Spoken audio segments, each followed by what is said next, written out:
Happy Homebrew Wednesday. Look, I've got a beer here. Look at this. Try and guess what that is. It's one of those fancy New England IPAs. New Irish Stouts. In fact, that's what it's called.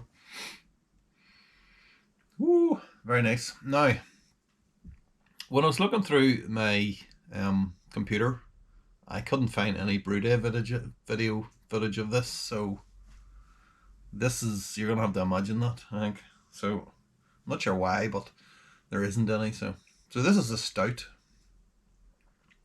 So this is, it's literally called stout on the Keyser because it's a kind of a cross between two recipes that I have on my Brewfather, which I've brewed before, and it's a kind of a cross between a dry Irish stout and an oatmeal stout, and it's kind of a bastardization of those two recipes. So it is 27 days old. Okay, I haven't really, I had a few drinks of it the first week or something just to make sure it was okay, and then I just basically took it off the gas and let it sit in condition. So we have got 3 kilos of Golden Promise. We've got another kilo of Pilsner, roast barley, Chateau Cafe Light. We've got some rolled oats going in, and Carafa Special 3, and that is the grain bill. In terms of the hops, Hallertau and Smagrad Emerald hops that I've had in the freezer forever. Hopefully that's them gone. I think there's probably a little bit left still. And it's Crossmalouf Celtic Ale yeast, which says 75% here, attenuation. Now, in reality, the attenuation with this, if it tells me, because it finished quite high, it was supposed to be 5%, it finished at 4.6%, which was 65% attenuation. 1018 it finished at, actually 1018, which is quite high. So that's why I was checking it, just to make sure. I was a bit worried about it. If it's going to finish high, I suppose a stout is probably one of the best for it to finish out. Head has definitely died off. Look, you see that? I put the little stout tap on, and I'm not sure it even helped it at all. But yeah, it's black as you like. The tan colour, I don't know. I think the head is going to stick away because it's quite a big body, as you would expect. It's finishing at 1018. The aroma is quite busy, quite intense, quite sweet. It's like,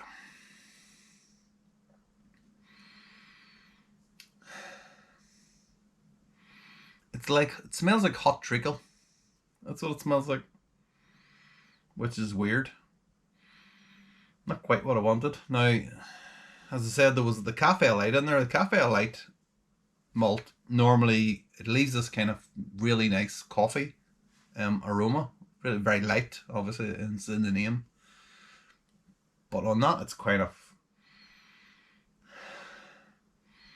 it's quite strong, but it's quite intense. It's quite pungent almost, which is not necessarily what I'm looking. It's not horrible though. It's a stout. I mean, it's a stout.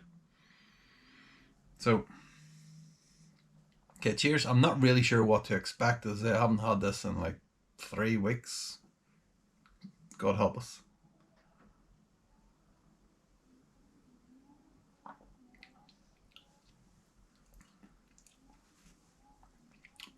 Okay, it's got a big body on it.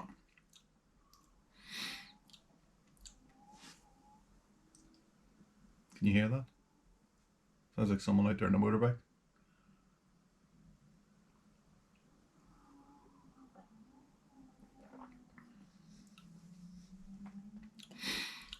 It tastes really rich, but not. It just pulls back from being too intense. And by that I mean like a bit too much, I don't know. You think it's going to be I don't know. I don't know how to. You think it's going to be more than what it actually is.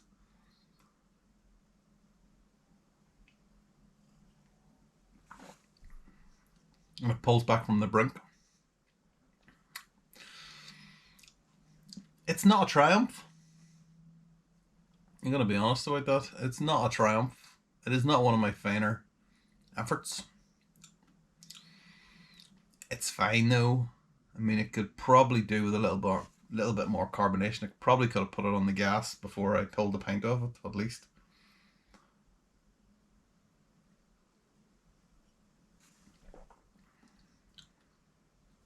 You're not getting so much of the kind of coffee notes. There's a little bit in there, but there's kind of a bit of a sweetness to it. And I don't know if it's from the body or if it's from something else. I mean, there's no kind of crystal or anything in there. Sure, there's not. So only that cafe light, really. So yeah, it's not one of my finer efforts, but I mean, it's fine. It's a keg filler. You know, when people say it's a keg filler, that means it's not great. But you know what? It'll fill a keg and it'll keep you going until you do get something decent brewed. So yeah, maybe it's good that there was no brew day footage of it, because no. Anyway, so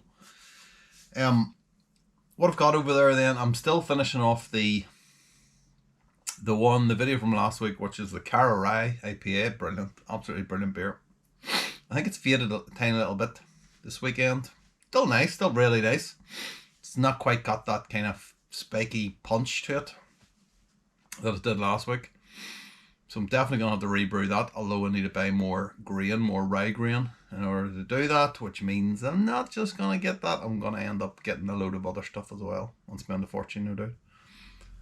So, but that's okay, because I can just keep the electric and the heat off in the house, and then that will give me enough money that I can buy on grain. I've still got a sack of grain here, right there, that I meant to put away.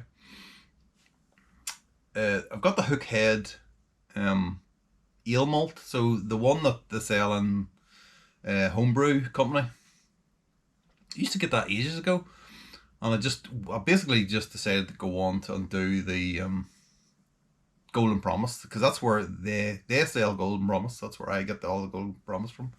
So anytime I'm there, I'll always get a sack of Golden Promise. I'm just after finishing some Golden Promise. So I thought I'd maybe try something different. They do a lot of kind of other stuff as well too, but nothing really grabs me. I use basically them and Get Her Brewed. And Get Her Brewed do like the Mars Otter, which I also get, which I do in between that. I'll go to that and then I'll get some Golden Promise.